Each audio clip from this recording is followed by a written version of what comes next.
Hello, everyone. Thank you for making the time on a Tuesday evening. I know it's been a busy winter for everyone involved in bronchoscopy. So I'm joined today by a number of very talented speakers in pediatric pulmonology, and I'm going to just get started. We're going to be talking about bronchoscopy in high-risk scenarios, which is something I think we're all very familiar with and makes us all understandably a little bit nervous. I'm joined today by my co-moderator, we already have our slides open. Yes, I'm joined by our co-moderator, Chadha, over at Atrium Health, where he's a division chief. And then our speakers, including Erik Hysinger, associate professor in Cincinnati Children's, Shailendra associate professor over at Texas Children's, and finally, Amy Dooley, who's over here with us at Penn State Health. Hey, you want to take it away, Erik? Sure. Am I coming through okay? And can you see my slides? Yes, we can. All right, perfect. Well, guys, thank you again for the invitation, and I've been given the honor of being able to start off with discussing some of the high-risk pediatric bronchoscopy things that we're doing, and then some of the anatomic and physiologic concerns that pertains to these kids. I have some speaker fees from Olympus, really not relevant to this talk. And in thinking about the differences in high-risk cases versus more of our standard bronchoscopies, I first wanted to briefly touch on why is it that we want to try to distinguish this? Flexible bronchoscopy in kids has been around for a very long time, going back to the 70s. The first stories about it from Bob Wood, where he was accused of the grossest medical voyeurism and shouldn't be doing this in anybody under the age of 13 because they wouldn't tolerate it. But over the years, we've come to learn that that's just not really true. Very low risk overall. Complications tend to be really quite mild: hypoxemia, bradycardia, maybe some hypotension that are intermittent and self-resolving, and then more significant complications like bleeding and pneumothorax or cardiac arrest, mortality are really quite rare for our standard diagnostic evaluations for noisy breathing or airway anomalies, or getting a BAL for our CF kids or other cultures. Really tend to tolerate it quite well. So with that, some people have been a little bit more comfortable with being able to do this. There's lots of papers that are out there looking at this, and this is just one table from a manuscript that we're working on in Cincinnati, looking at about 4,000 at this point cases that we have done, and looking at unanticipated hospital consequences. So in this case, I think we're at 3,618 procedures for this of patients who had unexpected admissions, only 29 kids. So somewhere less than 1%, really closer to about 0.1% of kids were having unexpected complications. And they tended to really center around the kids that are less than 1 year of age, less than 2 years of age. Older kids tended to do quite well. And somewhat surprisingly to us, the kids who had kind of stable underlying chronic diseases and significant medical complications really didn't seem to make a whole lot of difference in whether or not kids would have a difficult time undergoing a regular bronchoscopy. Because of this, I feel like a lot of people get a little bit complacent with the kid's going to tolerate a bronch, do just fine. And these outpatients, they do. But when we start getting into some of our more complicated patients, things can be a little bit more dicey. And this was a good example, I thought, just to try to open up about some of the high-risk patients that we might see. This was actually a kid that I got when I was on call last weekend. And it says the 28th, that should have been the 8th, but I got my date wrong. But I got a call about 5 in the morning, 6 in the morning, of a kid who just transferred to our hospital. It's a 5-day-old, former 34-weeker. It was about 1.8 kilo at the time. Was suspicious of a type 4 laryngeal esophageal cleft. To make matters more fun, he had a hypoplastic right heart. He also had pulmonary hypertension. And of course, the rest of him was reportedly normal, that we later found, so that's probably not true either. He was stable before he was transferred, but then on transfer, he was having problems with recurrent episodes of severe hypoxia. I think he had a couple of arrests. And then by the time he got into the facility here, he was still having severe hypoxia, bradycardia, and was intermittently needing CPR. And I got a wonderful call from my ENT colleague that was in the hospital. The fellow and the resident said, "We have no idea what the hell we're looking at." And so that was our initial call. And as we come in, this is what we see. Forgive, this is sped up real quick. But as we're looking down the ET tube here, really not terribly definable, and no surprise why this kid was having a hard time. is you're just buried in tissue here, and it doesn't really see what we're looking at.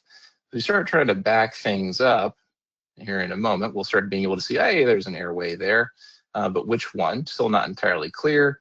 And so there we got on the right side, kind of rolling to the top, is going to be the carina, and then we've got the esophagus distally. So in this case, interestingly enough, looked like the tube had just gotten buried down into the little bits of trachea that we're seeing down here and was causing problems. And so we had to try to get this positioned well so that we could get the tube above this bifurcation of the trachea, not in this esophagus, it's up here. We also want to make sure that we don't have the cuff that's going to be eroding through the vocal cords, which of course, as we look at this, the cuff's sitting right in the middle of the vocal cords. So not exactly a great position for our patient. So we started working on that and spent some time trying to get the tube positioned more appropriately. We were able to get there, and this is a little bit better look of what we were actually seeing with the kid. So here's his ET tube. We played around with a bunch of different sizes. During this whole time, he's having really pretty stable oxygenation. He did get some bradycardia. You can see there the nice big type 4 cleft that he's got with the ET tube sitting just above it. The other thing that we wanted to deal with for him was, in addition to his heart and airway physiology, he also is at high risk for aspiration because he's got free connection between the esophagus and the trachea. So we're trying to make sure that his sump is positioned appropriately. So that's one of the things that we have to deal with routinely is our high risk bronchoscopists is dealing with esophagoscopy as well. And as we get into his stomach here in just a moment, one of the other fun challenges this young man has is he's got almost no stomach. That's the extent of his stomach right there. It's really quite small. So anything that goes into there, he really is going to have a lot of problems. So he just highlights a lot of challenges that we can run into. He's got significant airway problems. He's got significant cardiac problems. He is small. He is no FRC. He's having ongoing arrest. This is a tough case. And these, frankly, are fairly common for the types of cases that we get involved in here in Cincinnati. But as we think about more broadly, who are the anatomic concerns that we need to be aware of? Lump them into really 3 main groups. The kids that have severe upper airway problems, and this is going to be our anesthetic risk patients. Kids that are not intubatable, our PRO bend kids, our patients with charge, our other craniofacial problems, Pfeiffer's, Cruzons, those sorts of things. The kids that if you put under sedation and not prepared, in particular the mucopolysaccharidosis patients, if you're not ready to secure their airway with an instrument that's a little bit of an atypical way, they're going to code and you can end up having a fatality on you. The MPS ones are particularly scary for us. They carry somewhere around a 15 to 20% catastrophic airway event or mortality if not taken care of carefully.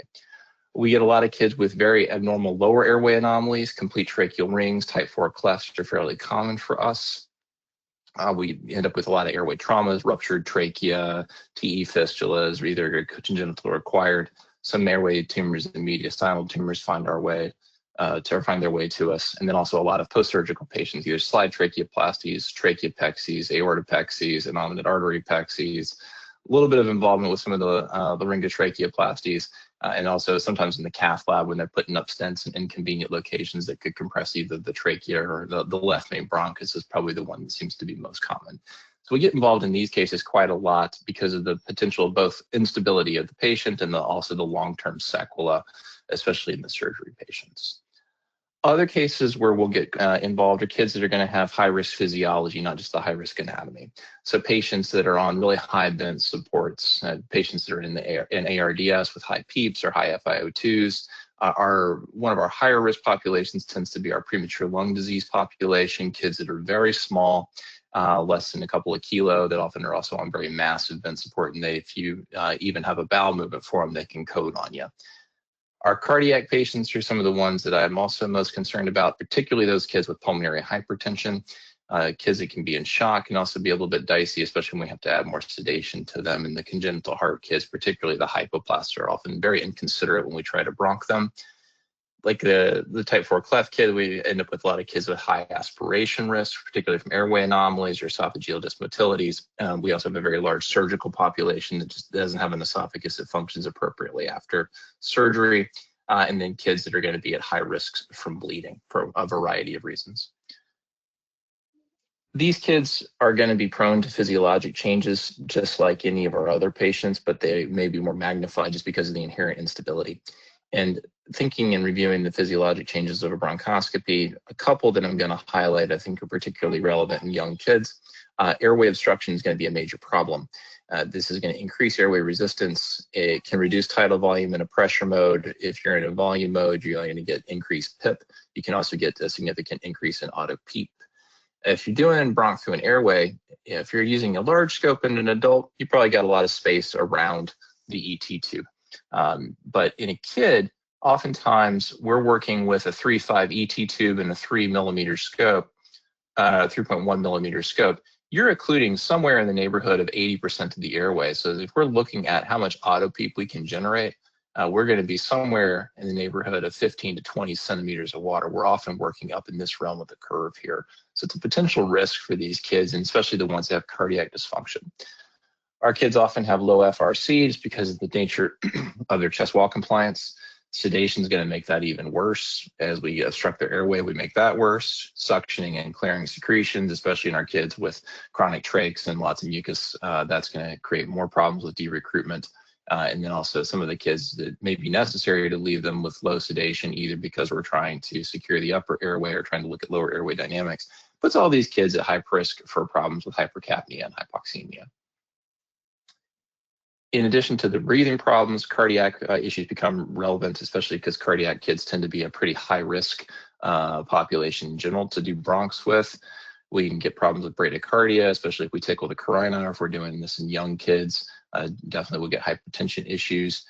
The auto PEEP issue that we were discussing just before, that can be a particular relevance in our patients with congenital heart disease. They started getting impaired pulmonary venous or getting impaired venous return, and then have issues with maintaining their blood pressure. Also, pulmonary vascular dysfunction relevant in this patient population, hypoxia and hypoxic vasoconstriction.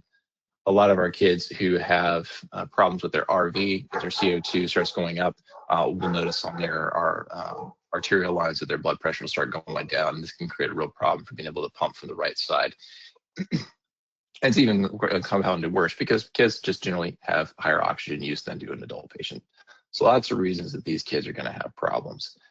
Because of this, one of the things that we've tried to implement in our institution is to actually have a document that's trying to say which kids would benefit from having a high-risk bronchoscopy, whether that's going to be kids that have physiology that is going to be much more consistent with need to move quickly and get things done as efficiently as you can, whether it's kids that are going to have anatomy that's going to be high risk, or kids that just frankly, some of the people who don't do as many bronchs are just not comfortable with.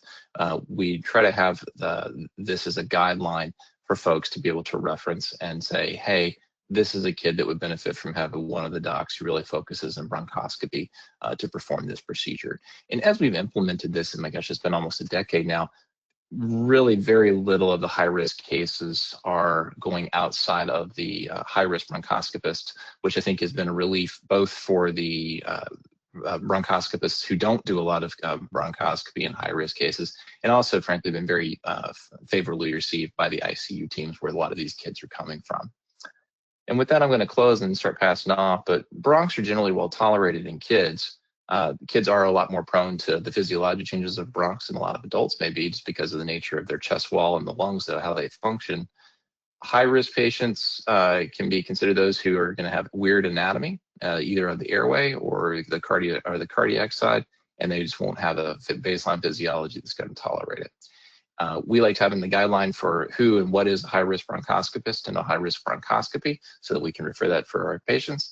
And a lot of times these kids don't come at convenient times and they can come in buckets. So one of the other aspects that we have for our group, and I think is really important to managing the physiology, is a group of respiratory therapists and listed here or shown here that are going to be available to help us 24/7 with all of our cases to make sure that we can manage these complications in these difficult patients as efficiently as we can. And with that, I'm going to pause and say thanks to everybody for your attention.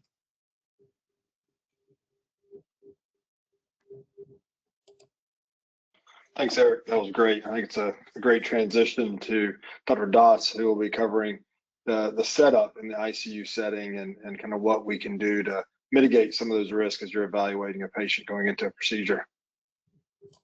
Great. Shailendra, thank you, Dr. Chadha. Thank you to the organizers of this webinar. I appreciate the chance to speak.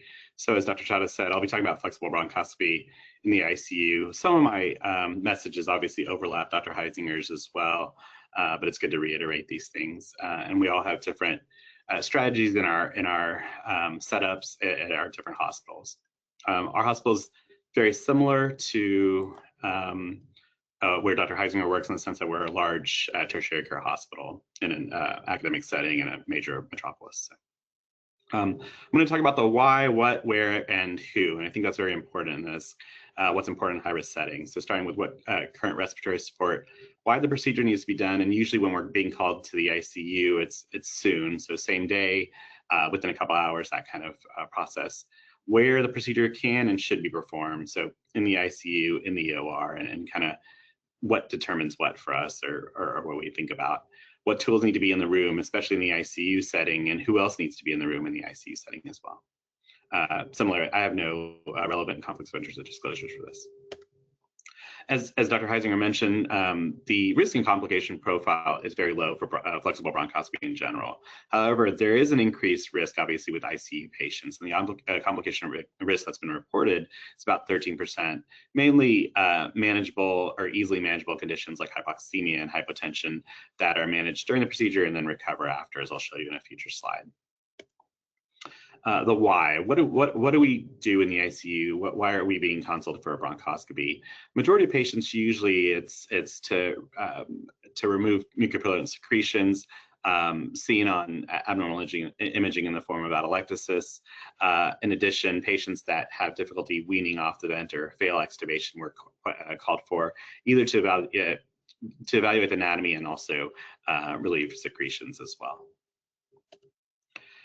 As we all know, and it's important to remember, is there are contraindications to flexible bronchoscopy, and we sometimes bend the rules on some of these when we think about the patient populations that we're scoping. But it's important to remember them as we try to mitigate risk before the procedure starts. So Dr. Hysinger mentioned this. I'm going to kind of just cut to the chase of what we do. Obviously, when we scope, what physiologically happens when we scope. All the things that Dr. Hysinger mentioned. There's an increase in airway resistance. Just putting the scope in leads to an increase in PIP and PEEP, and then a decrease in tidal volume. And so we also see that increased PEEP leading to decreased venous return, which can lead to decreased cardiac output, and then an increased central venous pressure, which can lead to an increased intracranial pressure as well. How do we mitigate those risks? Things we do commonly in the ICU. We'll increase the respiratory rate to start with. We'll increase the FiO2 to 100% oxygen, and then we'll sometimes decrease the PEEP, depending on if the patient is stable enough. And we honestly, many times we can't consider this, and we just have to kind of go through the procedure either way. It's important to also acknowledge the bleeding risk. And many of the patients we get consulted for, we have a BMT related ICU, and our oncology patients get admitted there as well. And so we see often recent chemotherapy being delivered, and our platelet counts are low, and we need to prepare for that either in the OR or in the ICU by giving platelets, and then again having platelets on hold as well. So usually we recommend 25,000 for more basic bronchoscopy and BAL, and then we recommend 50,000 for transbronchial endobronchial biopsies. And we also want to monitor coagulopathies and keeping our INR less than 1.3. So that's the first part of the why. The second part of the why is, well, does bronchoscopy help in the ICU, and are we doing the right things? And so there's been multiple pieces of literature that have been published, pediatric specific in the ICU. I just want to quickly review a couple of the manuscripts that have been published. This one published back in 2015 looked at 131 patients that underwent bronchoscopy, looked at bronchoscopy findings, anatomically, microbiology, yield, and interventions that were either medically or surgically that were based on the bronchoscopy done. And so what it showed was a change in management in about 30% of patients, and a diagnostic yield of 82%. Most of the patients that underwent BAL, not most of the patients, excuse me, most of the findings were related to microbiology, and the adverse events were reported were similar to what I presented earlier, about 13%. This other paper published looked at about 200 patients that were included and looked at the reasons for bronchoscopy and the indications related to mostly extubation failure and suspected airway disease, and found quite a few. The largest number of patients were found to have airway malacia or excessive airway secretions. The diagnostic contribution again led to a modification management of about 38% of patients for extubation failure, and about 40%, not reported here, about 40% of patients underwent surgical interventions, which included reasons for airway malacia. This paper published looking at how patients did physiologically based on how they were before, how they were during the procedure, and then post-procedure, shows that most of the patients actually do quite well soon after. They recover back to their physiologic markers bronchoscopy. And so as examples, you can look at the pulse ox readings during procedure and then post-procedure. And about 3 hours post-procedure, they go back to where they were pre-procedure as well. And that's mimicked in looking at the heart rate and the PEEP and other markers as well in this study. One of the other questions we get is, does flexible bronchoscopy and ECMO help? That question's very debatable in my opinion, but we get called quite commonly for to help try to get off ECMO for scoping with regards to clots and regards to removing secretions. And so this study looked at patients that underwent no bronchoscopy at all versus patients that were in ECMO undergoing early bronchoscopies within the first 3 days or late bronchoscopy. When you look at the outcomes, it's quite interesting to see patients undergoing early bronchoscopy versus late tended to do better. This is ECMO-free days, this is ventilator-free days, and length of stay overall and mortality overall. What's probably the challenging part, as you can see, is patients that did not undergo bronchoscopy actually had more event-free day or ECMO-free days and ventilator-free days than the patients early bronchoscopy. My interpretation of that was actually there may have been a subset of patients that were sicker that needed these bronchoscopies, and in that sense, doing early bronchoscopy may have been more beneficial than doing no bronchoscopy at all. I mean, doing late bronchoscopy. So that covers kind of the why. Now I want to look at the where and the what's. So where should this procedure be performed? Most of our options relate to the ICU and the OR. And if you're on service and busy, you hope that it's done in the ICU for multiple reasons. It gets done on, at kind of the time that you and your ICU colleagues are available versus waiting for an OR. In our hospital, same day or next day procedures are add-on procedures. And so you may not get the time you hoped for at all, and you may be here for a while longer than you anticipated as well. We're lucky to have ICU colleagues that they have a special team for when procedures are needed to monitor anesthesia and to place an airway if needed as well. So obviously, when it comes to the comparison, the ICU leads to less movement of the patient. So patients that are on dialysis have extra monitoring or on ECMO. It's hard to rally up everybody at a certain time to move to the OR. And so I think from that setting, it's always a blessing to be able to do in the ICU. You have your PICU team readily available who know the patient well versus an anesthesia team who's just learning the patient for themselves. And it's more timely, like I said already. In the operating room, though, there are advantages to having settings in the operating room. There's this idea of a more controlled environment for an airway management standpoint, both from anesthesia and usually our surgical or ENT colleagues are nearby. And there's more readily available equipment, specifically our ENT and airway equipment. It's readily available in the OR. We can post cases, joint cases in our ICU with ENT, but that's not as easy for them because it's hard to rally up equipment that you may not have thought of or needed a different size for when you're in the ICU. Having a special game plan specifically, it's very, very important to talk to your colleagues that are going to be involved before the procedure. For high-risk bronchoscopy, patients with bronchial hyperactivity, hemodynamic instability, severe pulmonary hypertension, all the things that Dr. Hysinger mentioned a little while ago, it's good to talk to the what-ifs and run through them. Have a plan for things like bleeding, have a plan for hemodynamic shifts. Most of us know each other really well when you've been here a while, and so it helps to kind of understand simple body language even, but the, please take the scope out now kind of thing is important, as well as just having an idea of what you're going to do and when to stay calm and not. What do we keep and what we recommend having available in a bronchoscopy cart when you're doing procedures in the ICU specifically? So we have forceps and brushes available in our cart just in case we do see something that we think is relatively easily to pull out. We obviously have cryotherapy available as well for our ECMO patients in the ICU and for other reasons, and we'll try to anticipate bringing the cryo cart if we need to.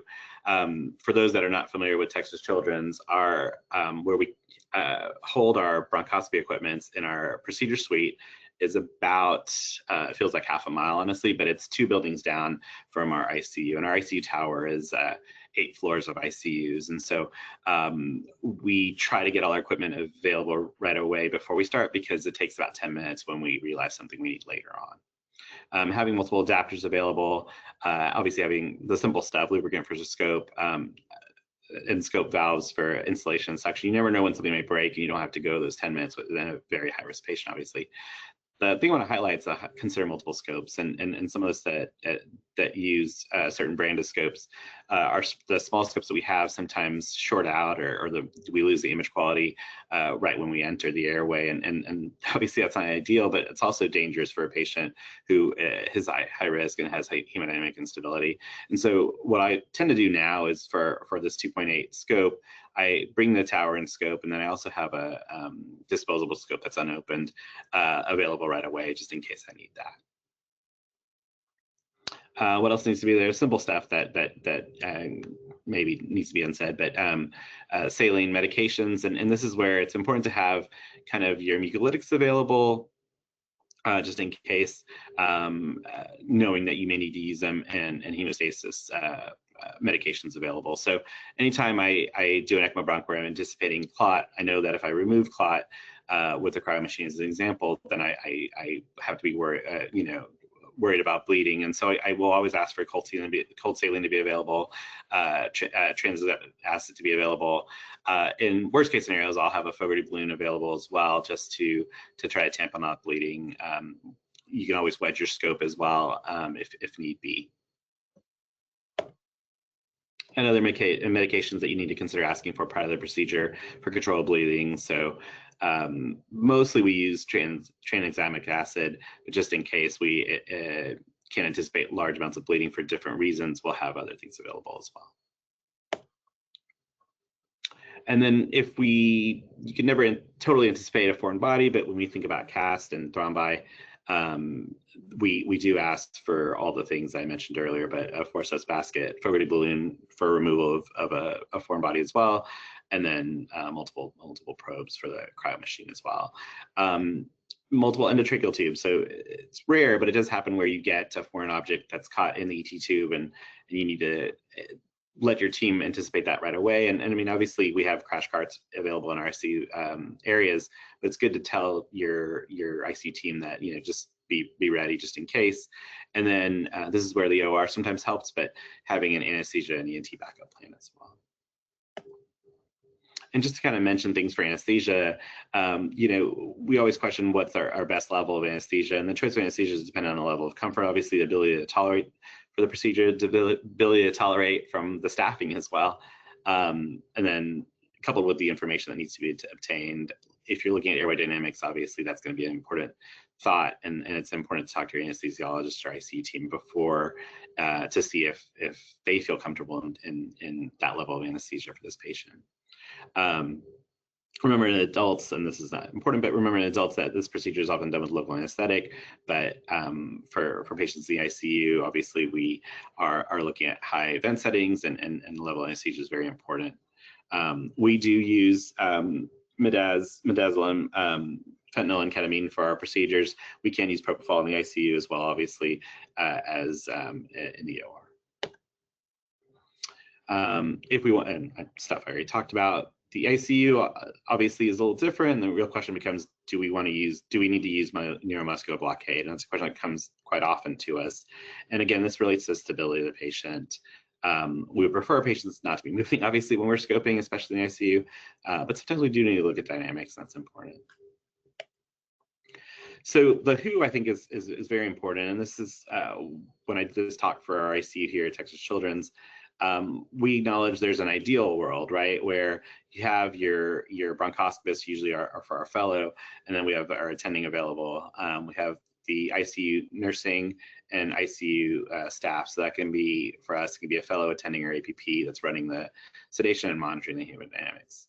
But truly in an ideal world, and then we have our vent and bronch. Truly in an ideal world, obviously we need a we have our respiratory therapists do bronchoscopies. We have a daily special procedures RT.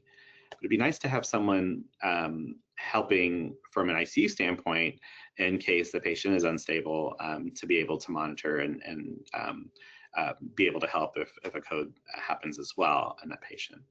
And then additionally, it's helpful to have a separate RT that manages the airway, it manages the vent, separate from RT, but that doesn't, from the bronchoscopy RT. That doesn't always happen here. It used to happen when, we didn't build a separate ICU unit, but I think that's probably the real world in general. This is what I just talked about. Short staffing, patient care issues, not allowing for informed communication beforehand. So if the ICU is busy managing another sick patient down the hall, all the things that need to be said before the procedure don't always happen, and that's a shortcoming, but it's something we can work on. And then equipment not working as well. Sometimes it's difficulty getting the Boda adapter. I don't know if anybody's had that problem, but when the Boda adapter is attached to ET tube hub, it's difficult to get off. And we actually have the clips that we use for tracheostomies given to all our RTs to have that happen. And we've actually seen a rapid response event related to not being able to get the hub off, actually. And I mentioned the scope shorting out, unfortunately, when ultraflexed. Well, what can we do and try to better things in the ICU setting? It's important for us to make sure all the equipment is working beforehand, and I know that sometimes even when we do that, it's difficult. But from our standpoint, our special procedure RT standpoint, we tend to do that every time there's a bronchoscopy. Have a backup plan in case quick adjustments need to happen, so the what ifs play out, plan A, plan B. We actually have all our new RTs that want to do bronchoscopies go through simulation scenarios that can be given to the RTs, to fellows, to faculty during conferences to ensure not only good communication, but the what if scenarios. And then back to our procedure suite, we ensure that all the carts and boxes are fully equipped at any given time. And so we have one of our techs goes through that process every week. And I can tell you, in talking to other hospitals, that unfortunately is difficult with staffing sometimes, but it's an important concept. What else can we do from the IC team standpoint? It's good to communicate the concerns, obviously, why the scope's needed, but the challenges that we may face as well. Discuss with pharmacy possibly for medications that might be needed. Some of those medications, I mentioned the recombinant factor 7A, are very expensive, and so they're hard to justify sometimes being needed, but we try to have that conversation beforehand as well.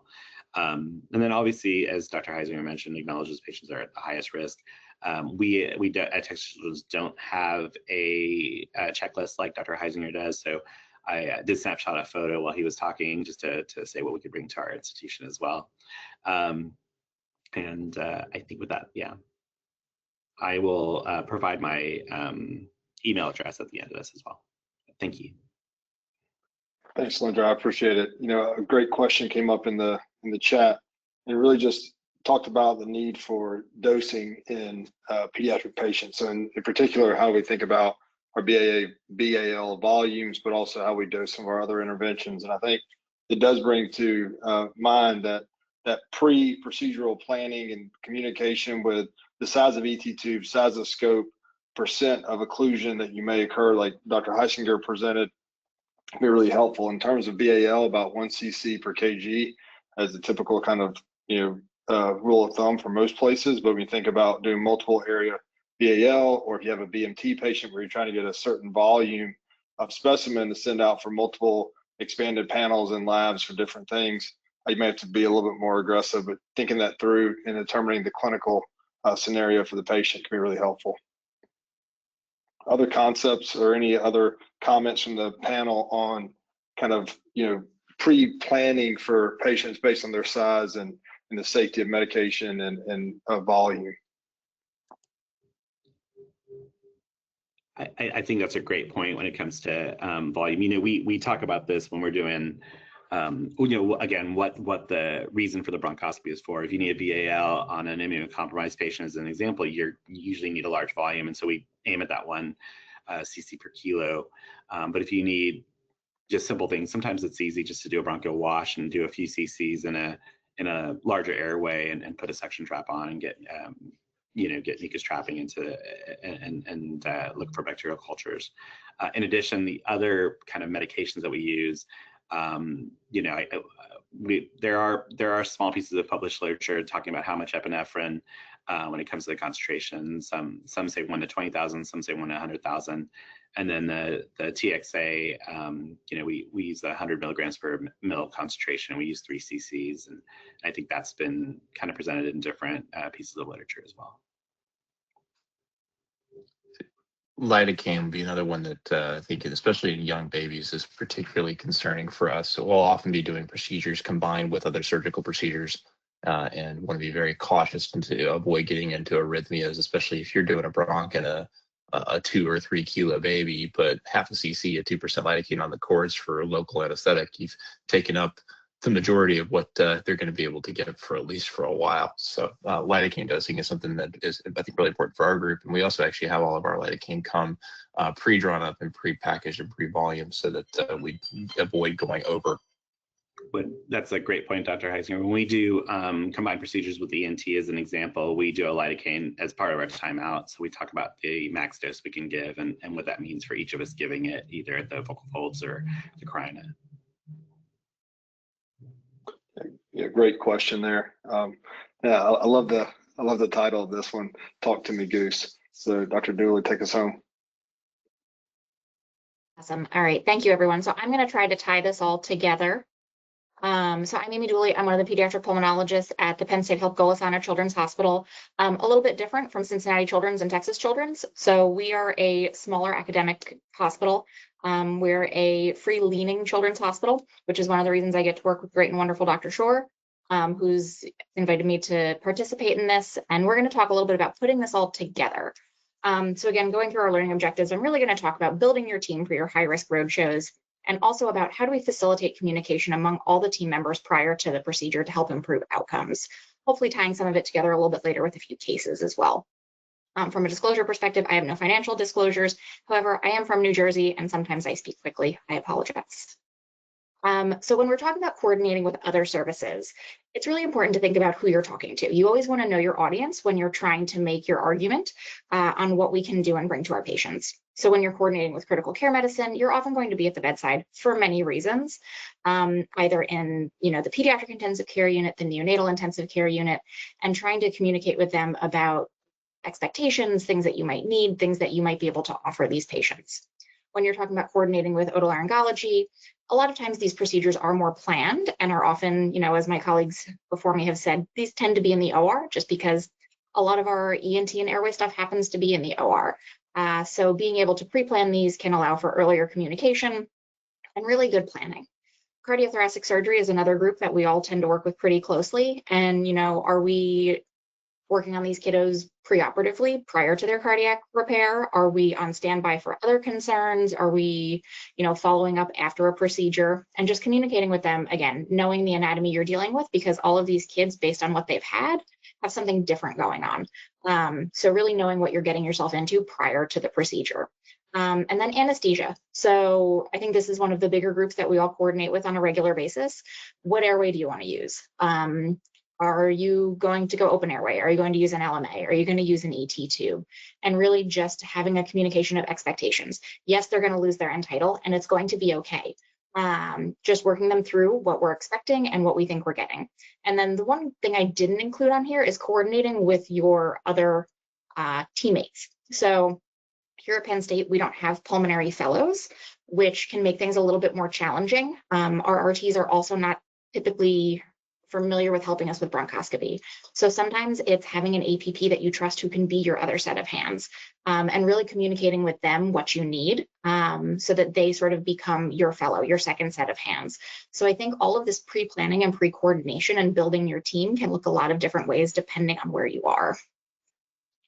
And then communication has a lot of different ways it looks as well. So before the procedure, again, going back to what Das was saying, reviewing your labs. So what are your platelets? What are your coags? Do we have platelets running during the procedure when our platelets are really low? For our patients who are on ECMO and they're heparinized, have they had any issues with bleeding or oozing? What are we suctioning from the ET tube? And then your sort of goals of your procedure as well. What are your expected outcomes? What would we consider a successful procedure? What resources do we have available?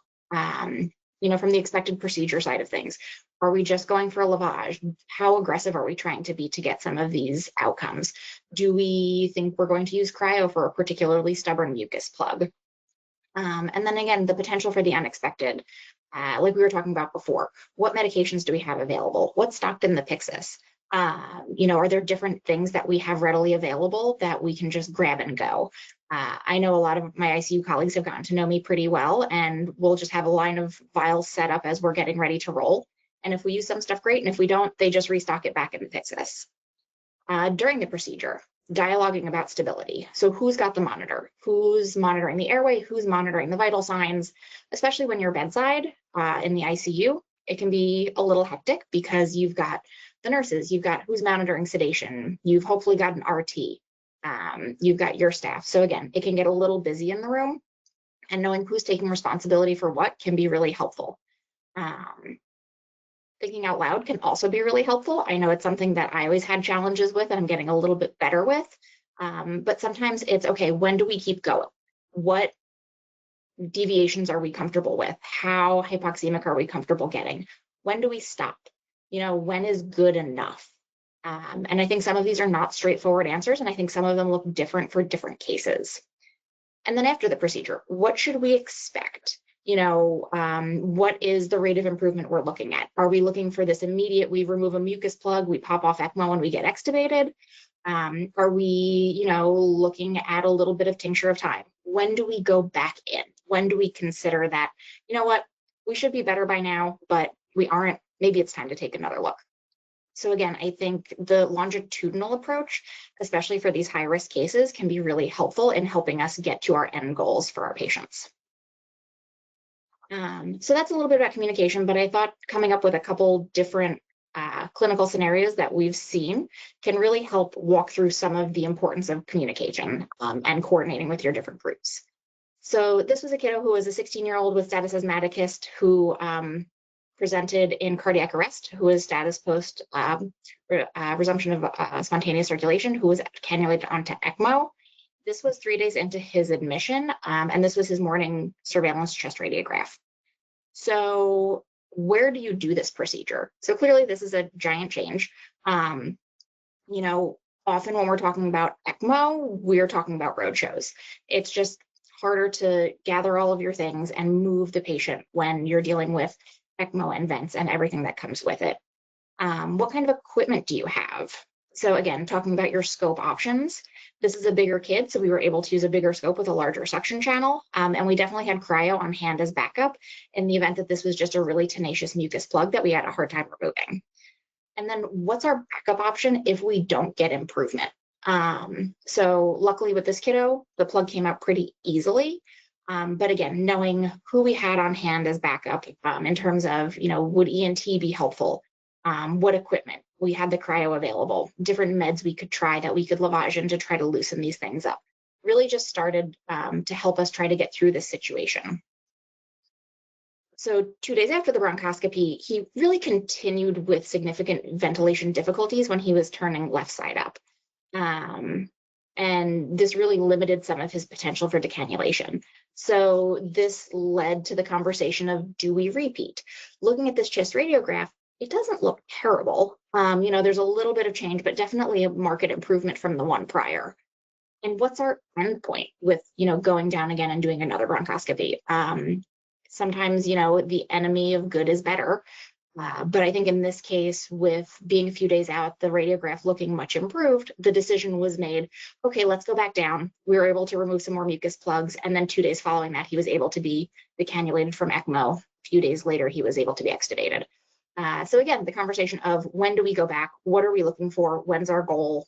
When do we wait and see? Are definitely different things, and they change depending on the patients.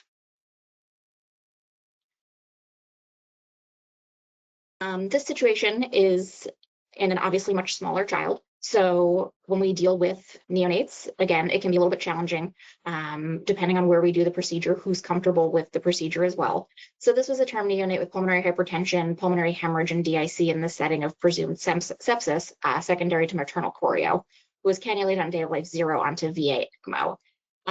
So this one, again, was done on the road for this one due to persistent airway bleeding on day of life 3. So the question is, with this persistent airway bleeding, do we bronch? Is there a benefit in getting bronchoscopy to see where this bleeding is coming from? Where do we do the bronch? Who do we have with us for the bronchoscopy?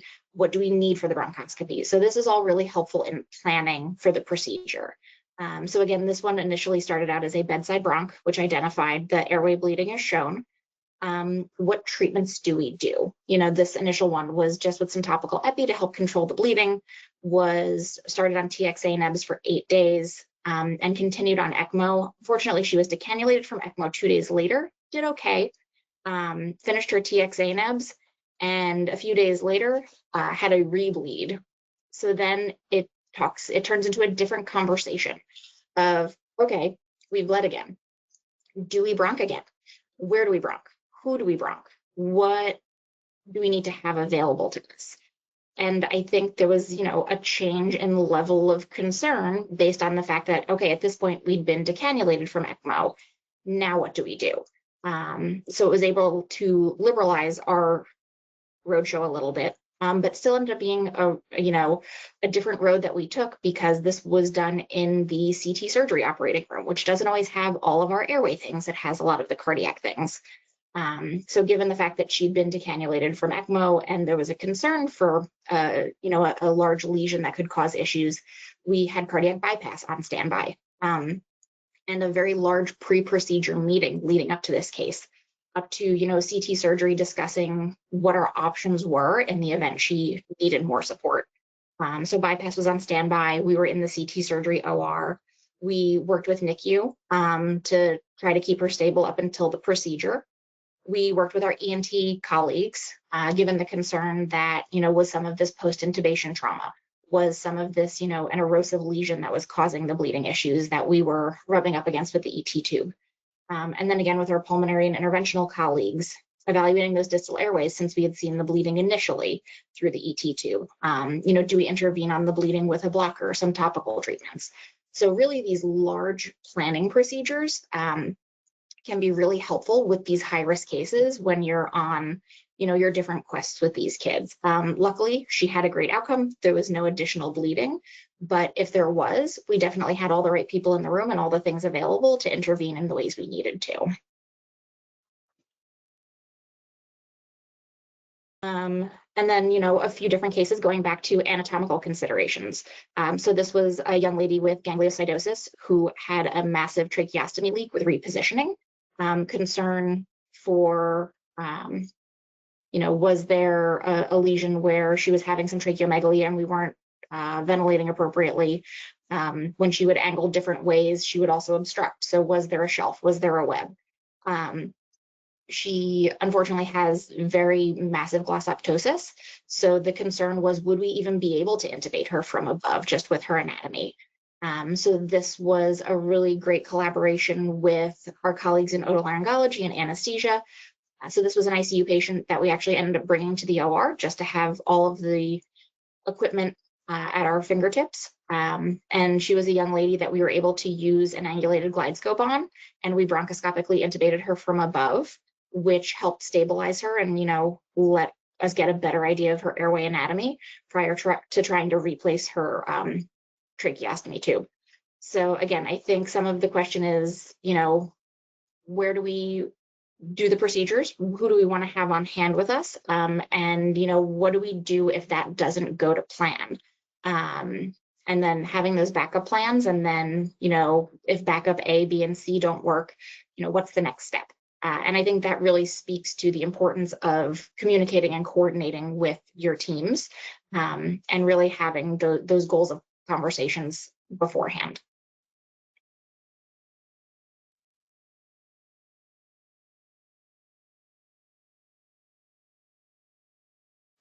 Awesome. Thank you very much for that. A really good question in the chat now, and I'll just pose it to the group.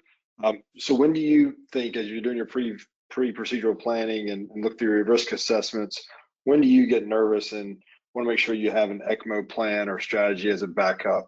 And I think that's a great question. I think that just I'll give my answer and then you guys chime in. It may be different at different institutions depending upon your support and the type of cases you're doing.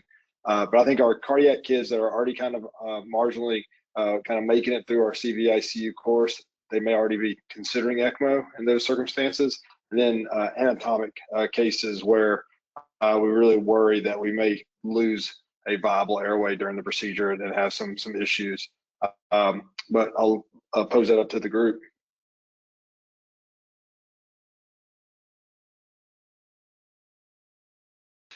I think Go ahead, oh, David. please. No. For us, it's the latter. What you said just now, Dr. Chadha, it's the anatomic concerns. Specifically for us, it's airway foreign body as an example, when in a younger child as an example, where we talk to ECMO standby beforehand. The other consideration that we've posed was the you know, anatomic kind of abnormalities that where you may lose an airway, like you said. We usually talk to our ECMO team for ICU patients that we know that are already teetering beforehand, but kind of priming the pump and things like that, it's more for our foreign bodies that are going to be difficult to get out.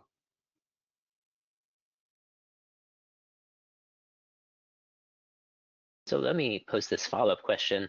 Let's say you get everyone on board and ECMO's on standby, they're waiting in the hallway for you. What if you get into trouble? How long does it take for your ECMO team to really be able to intervene? I bring this up because we do a lot of high-risk bronchoscopy in adolescents and adults with this, and we will often, at the very least, place sheaths or just plan elective ECMO cannulation, because if the nature of the work is both important, challenging, and likely to involve airway compromise, we get on board prematurely. I'll take our standpoint here, and then I'd love to hear other places as well. But we have that kind of degree of kind of leveling the play. Like we have our surgeons available. Some of our surgeons are willing to put a catheter in beforehand, especially in case they may be involved in for other reasons as well if they're there. But the rest of our ECMO team, from perfusionists to nursing, et cetera, and our ECMO physician of the week, they're kind of right outside the door in the OR, just in case we're headed that route. Our surgeons can be there within a couple minutes because if they're on call. The cannulation beforehand, our ENT colleagues have had to face. I personally haven't, and I don't think many of my pulmonary colleagues have had to in a long, long time.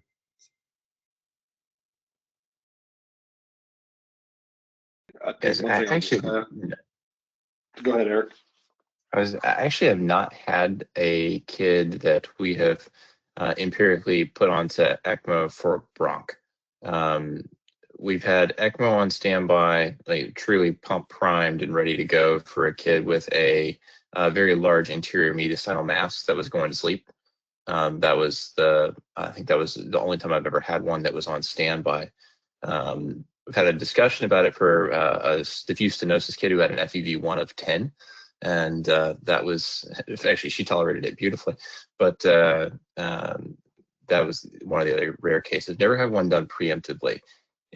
One of the big problems, the cardiac kids would be the ones I would think would be the ones that are most at risk, or kids with anterior mediastinal masses that are big.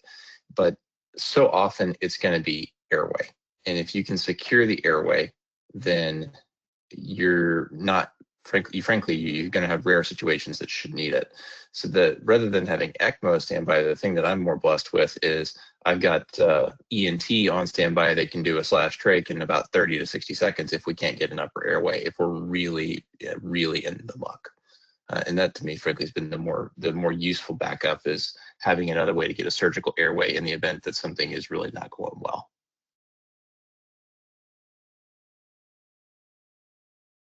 I think we share a similar perspective. A lot of our choice behind preemptive ECMO cannulation is in the large anterior mediastinal mass, where you're concerned that even if you get the airway in, if there's, particularly in the context of severe subcarinal adenopathy, that ventilation in itself can be inadequate. Where like you'll have the tube and you'll be ventilating, you're like, I'm not moving the air, I'm not moving any chest. And those are some of the situations where we've had ECMO get to work before we've done too much. And I think that's some of the same question that we still struggle with, frankly, when we get the same consults in pediatric disease. Our hospital has a mediastinal mass team that meets before any procedure regarding mediastinal mass, includes IR, surgery, ENT, and the ICU, and risk stratifies based on that. And that's where they talk about ECMO beforehand.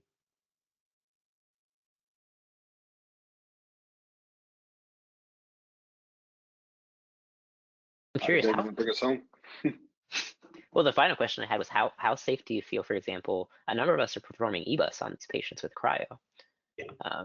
And those patients can bleed, and we're going to obstruct the airway a little bit with that 6.9 outer diameter scope. Do you find that a lot of these kids are tolerating the EBUS reasonably well if induction goes well? So far, knock on wood, everyone I've done has. We talk about that as well beforehand with anesthesia, along with the surgeons and the what ifs. But you know, we kind of, I think that's part of just doing needle aspiration first. Also, kind of proves the point before we get into using cryo for biopsy, to kind of say, hey, look, we tolerated this the first pass, right? But I think as we do more, our anesthesia teams become a little more comfortable, and we haven't, knock on wood, like I said, haven't had any issues so far. I think we've been in the same boat. Is actually the anesthesia, and frankly, me, I've been quite surprised at how even young kids. I think the smallest I've done has been 3.5. DOS has got me beat at 18 months, as I recall. I'm still jealous of that. But even a 3.5-year-old, the lungs were fine, so the kid tended to tolerate things really quite well in terms of the airway management. Now, you couldn't go very far with the scope. This was a high tracheal lesion, but breathing-wise, they did okay. The bleeding concern, I haven't honestly seen a whole lot of it from doing the mediastinal stuff in kids at this point, but I mean, again, going to happen. I do worry there, though. What are you going to do if you get into a big bleed? I'm more worried about saying doing diffuse lung disease biopsies in young kids as opposed to doing the mediastinal stuff. But if you get into a big bleed, what are you going to do with a 3.1 millimeter scope?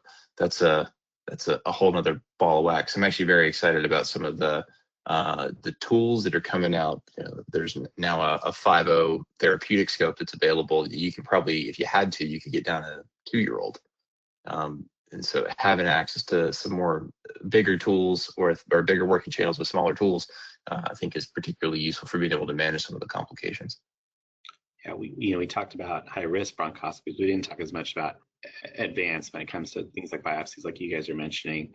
We still a lot of times for our transbronchial cryo biopsies use broncho blocker and everything like that. And for an anesthesiologist, sometimes who's not used to doing the advanced scopes, they get shocked at why we're even asking, but we kind of talk them through beforehand of what we're doing and how we can at least try to stay safe and block the bleeding lung. So.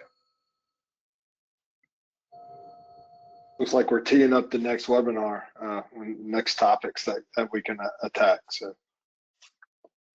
well, thank you all for your time today. Really appreciate our speakers and our guests for joining us. This has been, I think, a great continuing conversation around pediatric advanced and high-risk bronchoscopy. We all appreciate your time. Reach out with any questions, and we'll be here. Thanks, everyone. Thanks a lot, guys. Have a good night.